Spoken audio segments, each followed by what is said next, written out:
Meantime, the Bahamas Insurance Association is also concerned about what it labels the broad provisions of the draft National Health Insurance Bill, mainly because they say the bill amends certain parts of the Data Protection Privacy of Personal Information Act to expand the use of personal information and for that information to be required for purposes of the implementation and management of national health insurance and determining the eligibility and benefits. Former chairperson and committee member for B.I.A. Tina Cambridge explains their concern.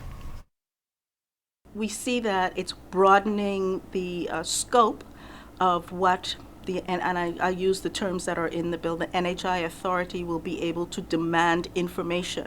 We don't know, if there are checks and balances around who will be able to get that information, who will see that information, who will hold that information. But when you're talking about a platform that's going to have a number of stakeholders feeding what essentially is people's private information, we want to be sure as a country that all of the securities around that are built in. And from what we see currently in this draft bill, there are some real concerns about that.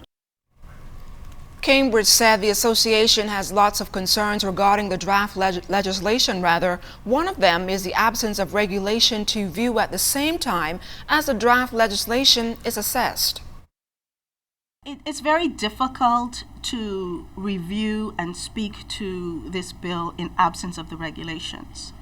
At the moment, there are many terms within the bill that refer to the regulations.